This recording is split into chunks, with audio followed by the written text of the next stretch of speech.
بسم اللہ الرحمن الرحیم۔ حضرت علی رضی اللہ تعالیٰ عنہ فرماتے ہیں، مشکل وقت میں ہمیشہ دعا مانگا کرو، کیونکہ جہاں انسان کا حوصلہ ختم ہوتا ہے وہاں سے اللہ پاک کی رحمت شروع ہوتی ہے۔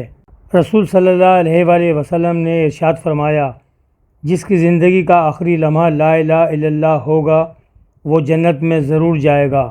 والدین کبھی غلط نہیں ہوتے، اگر ان سے غلط فیصلے بھی ہو جائیں تو ان کی نیت صاف ہوتی ہے اور انہی کی دعاؤں سے تقدیریں بدل جاتی ہیں۔ ہم نے ابھی تک ایک دوسرے کو نیچا دکھانا ہی سیکھا ہے۔ جس دن ہم نے ایک دوسرے کو راستہ دکھانا اور مدد کرنا سکھا لیا تب دین و دنیا کامیابی ہمارا مقدر بن جائے گی۔ موت کا ایک دن مقرر ہے، وہ ہر حال میں آئے گی۔ دعا کریں جہاں بھی جس جگہ بھی آئے ہمارا خاتمہ ایمان پر ہو۔ حضرت علی رضی اللہ تعالیٰ عنہ فرماتے ہیں، خیال رکھنا کسی کی آنکھیں تمہاری وجہ سے نم نہ ہوں، کیونکہ تمہیں اس کی ہر آنسو کا حساب چکانا ہے۔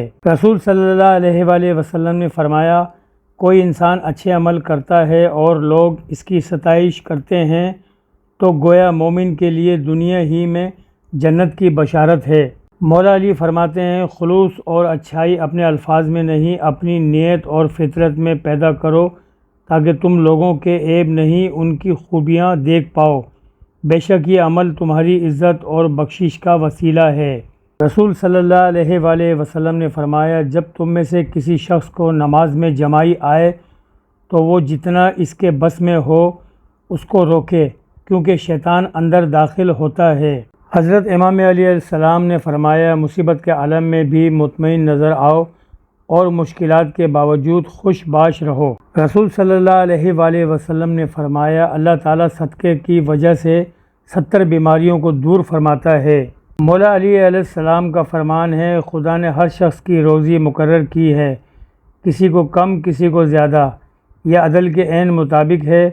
اس طرح اس نے ہمارا امتحان لیا ہے، کبھی رزق آسانی سے دے کر کبھی امتحان لیا اور کبھی رزق یا دشواری سے دے کر صبر کا امتحان لیا۔ رسول صلی اللہ علیہ وآلہ وسلم نے ارشاد فرمایا، بہترین انسان وہ ہے جس کا وجود دوسروں کے لیے فائدہ مند ہو۔ رسول صلی اللہ علیہ وآلہ وسلم نے ارشاد فرمایا، نماز میں لمبا قیام کرنا موت کی تکالیف کو ہٹاتا ہے۔ حضرت امام علی نے فرمایا، صبر دل ہلا دینے والی مصیبتوں کو آسان بنا دیتا ہے۔